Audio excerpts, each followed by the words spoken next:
So good morning students.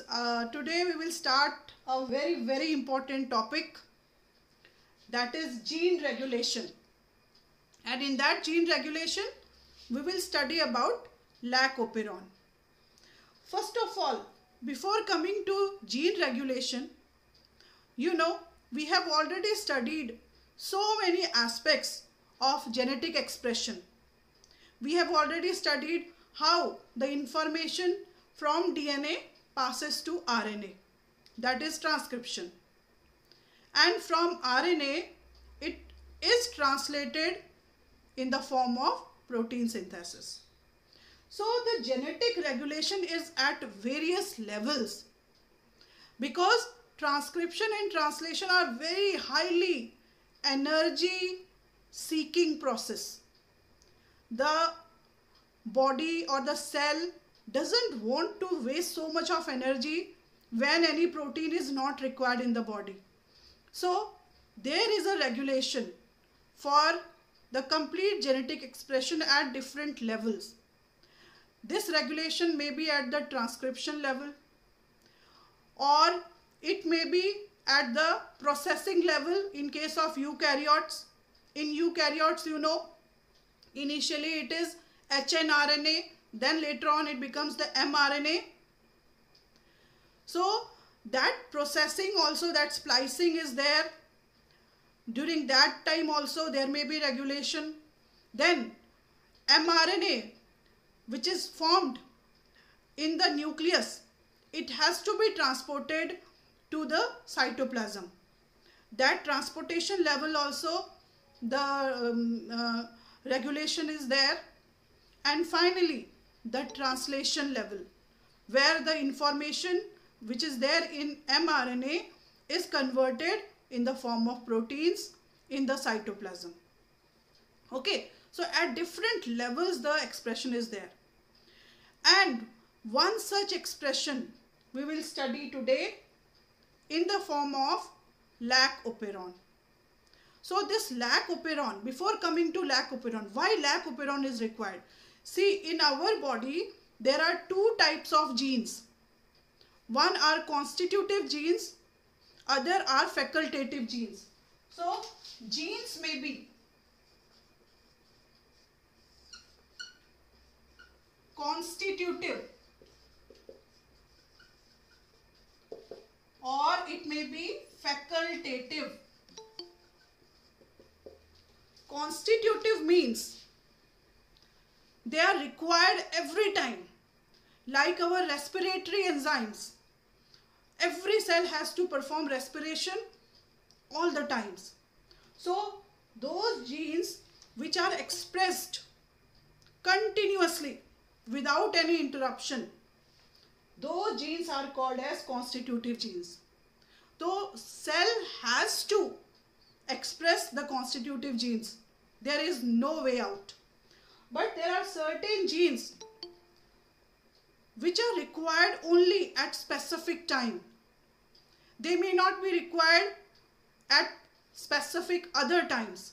So those genes are called as facultative genes. Okay. So this lac operon is an example of regulating the facultative genes. How does the cell know when it has to show the expression? So one such example is the lac operon.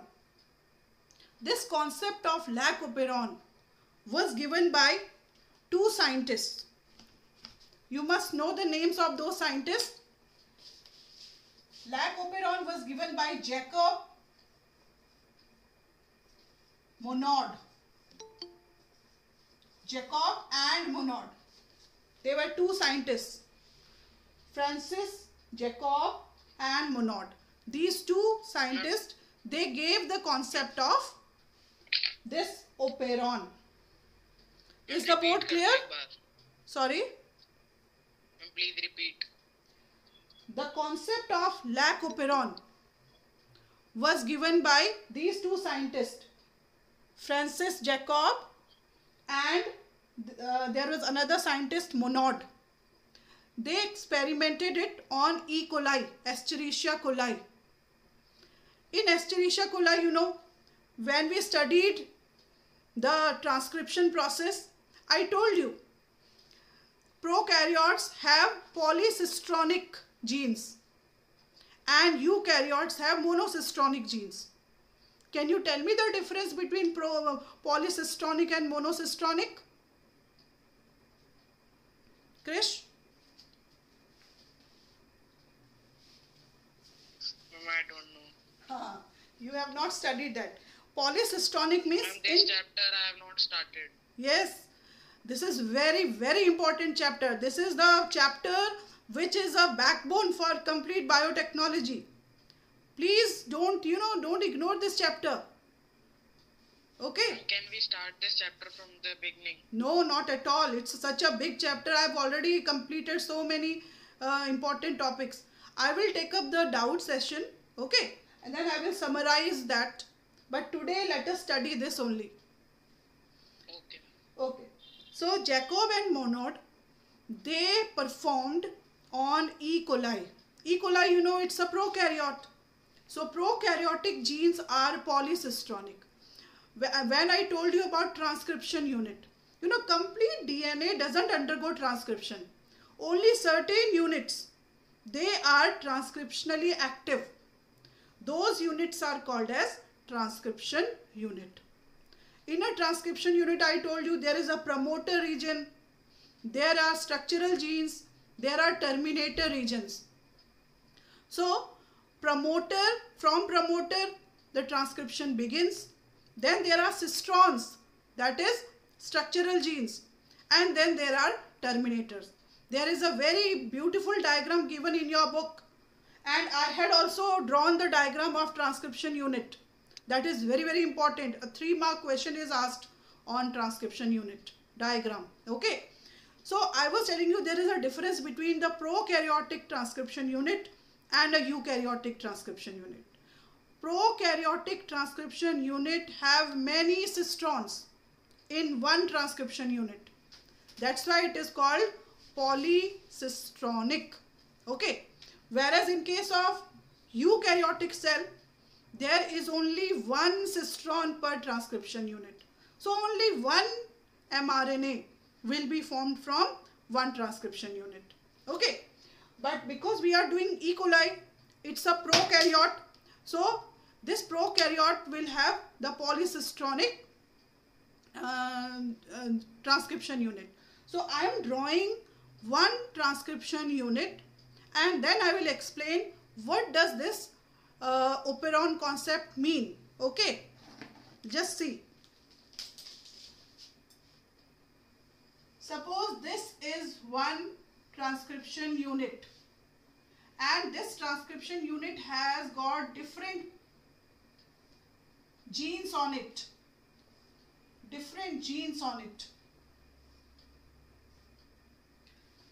The transcription unit must have a promoter gene. Suppose this is a promoter gene. The transcription will begin from here. This is a promoter gene. Is the board visible? Is the board visible? Yes, ma'am. Okay. So this is a promoter gene. From promoter gene, the transcription will begin. In this lac operon, there are 3 structural genes. These structural genes are lac Z, lac Y and lac A. These are 3 structural genes. And there is one operator gene.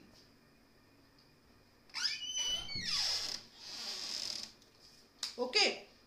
And there is another inducer gene.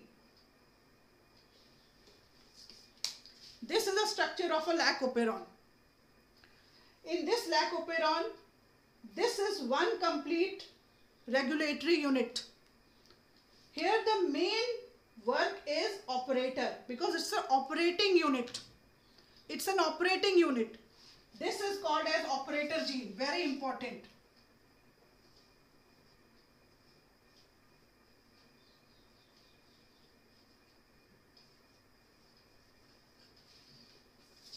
operator gene has the ability to switch on or switch off the process of these expression of three structural genes. These three structural genes are LAC-Z, which will transcribe for one enzyme. So this will first produce one mRNA. This will also produce one mRNA. This will also produce one mRNA. These mRNA will produce three types of enzymes. These three enzymes are, first one is beta-galactosidase. This will produce beta-galactosidase. LAC-Y will produce permease. And LAC-A will produce trans-acetylase.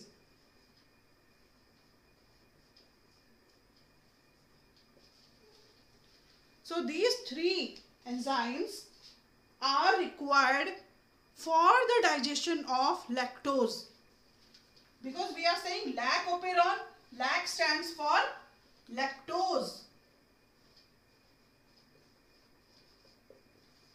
You know, lactose is a type of polysaccharide, type of disaccharide, which is made up of glucose and galactose. Okay, so it has to be digested. So for the digestion of lactose, these three genes, they help in the digestion. First one is beta-galactosidase. This is required for digestion. Likewise, permease. Permease will allow the absorption of lactose into the cell. And trans-acetylase, any toxins which are produced during this process of digestion, they are removed by trans-acetylase. So these three enzymes are required for the digestion of lactose. Okay, so you can understand these enzymes are required only when lactose is there in the system, isn't it?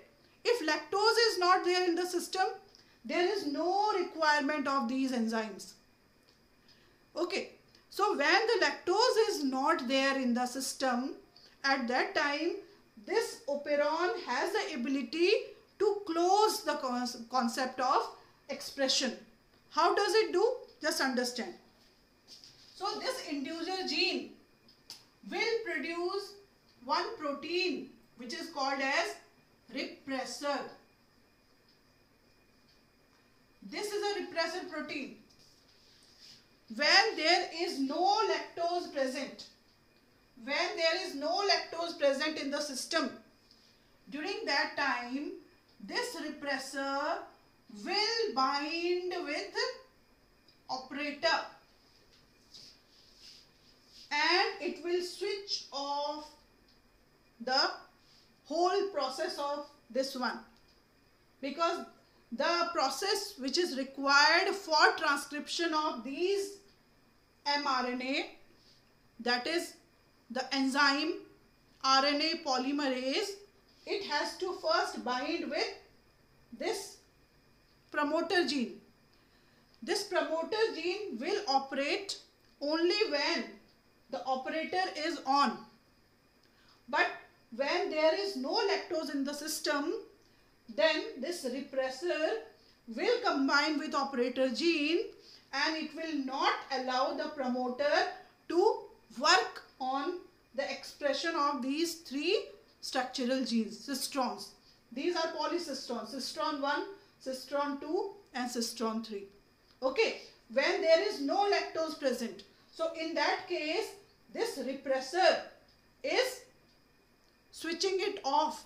That's why it's a negative inducer. So this repressor is a negative inducer. When there is no lactose present, this repressor protein, which is produced all the time, will bind with the operator gene and it will switch off the complete expression of these three structural genes. This is called the switch off position of lac operon. When is the switch off position of lac operon? When there is no lactose in the system. When there is no lactose in the system, these enzymes are not required. So at that time, the repressor protein which is produced will switch off the operator gene. As a result, this operator gene will not allow the RNA polymerase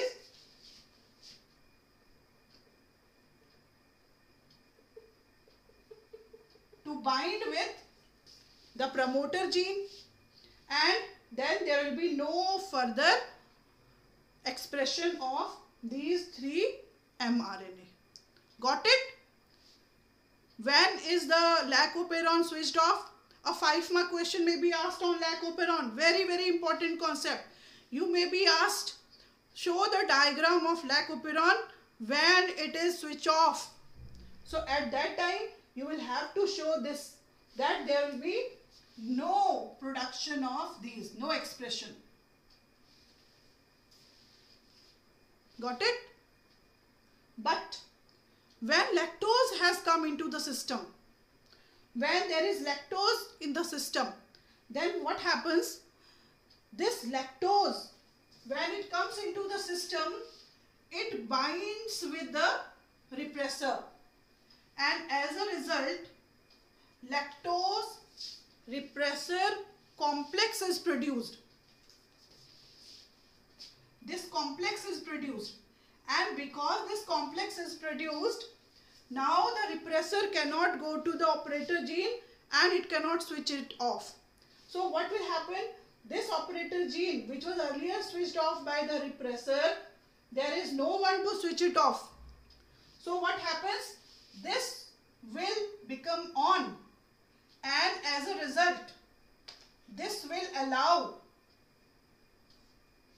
the RNA polymerase to act on this promoter gene, and then there will be the expression of these 3 structural genes. So as a result, these mRNA will be produced and these 3 enzymes will be produced. And these 3 enzymes which are produced, they will start digesting the lactose. Okay, so till the time this lactose is there in the system, these enzymes will be expressed. Once the complete lactose which was there in the system has been absorbed and digested, then there is no further use of these enzymes. So what will happen? In that case, this repressor which was associated with lactose will become free, and now it is again free to bind with the operator and it will switch off. So as a result, there will be no further expression of these particular enzymes, and we will say that again the lac operon has switched off. So you must know when the lac operon is switched on and when the lac operon is switched off. When lactose is there in the system, the lac operon is switched on and these enzymes are produced. When lac operon has been removed from the system by the process of digestion, then in that case there will be the again switching off of the operator gene, and there will be no expression of these 3 structural genes, and we will say the system has switched off. Okay, this was all about the operon system. Okay, so today's lecture I have explained you about this very important concept of lac operon. This is very important from exam point of view. A question is generally definitely asked on lac operon in some way or the other. You may be given the complete expression of the lac operon, or you may be asked only when show the diagram when lactose is present in the system, or you may be given that show the diagram when lactose is not there in the system. So one or the other form of question is definitely asked on lac operon. And this lac operon is a type of negative repressor, because only when there is this inducer is present, then these are showing the expression, otherwise they will not show. Okay, so this lactose is acting as an inducer, because this is inducing the process of the protein formation. When lactose is not there, there is no production of the proteins. That's why lactose is acting as a inducer, and this operon is called as negative repressor proteins, because when repressor is produced, this repressor will stop the expression of the genes. Okay, so we have completed this particular topic. If you have any doubt, you may please ask your doubts. Yes, student, if you have any question regarding this lac operon, you may please ask.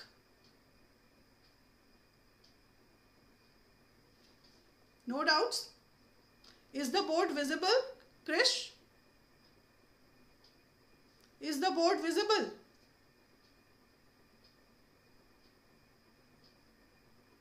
You would not like to answer? You may switch on your audio and you may respond if you have any doubts.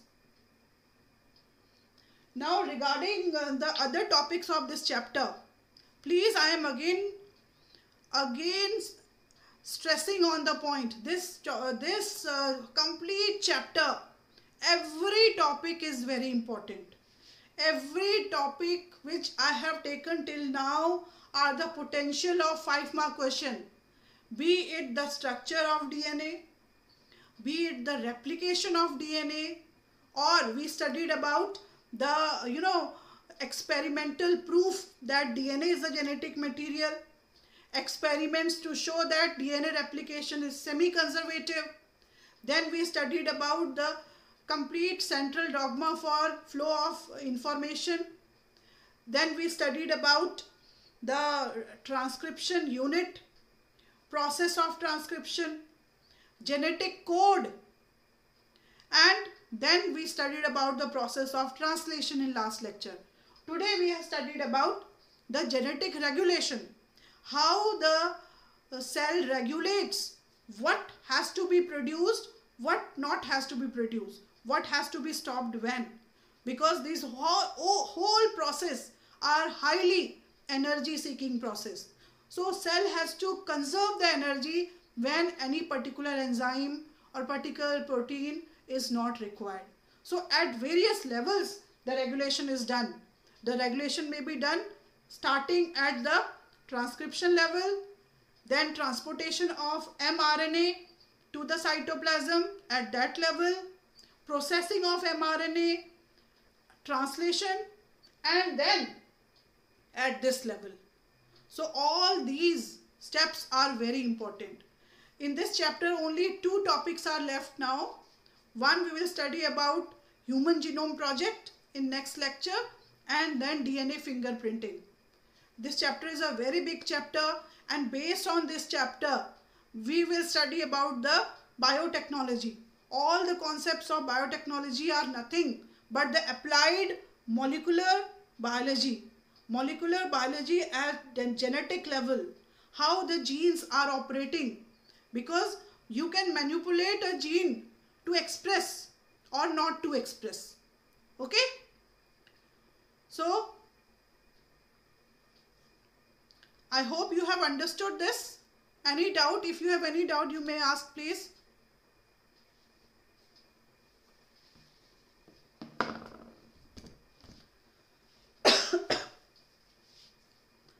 So, okay, thank you students.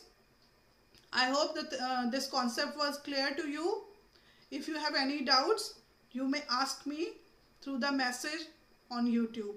Okay, thank you.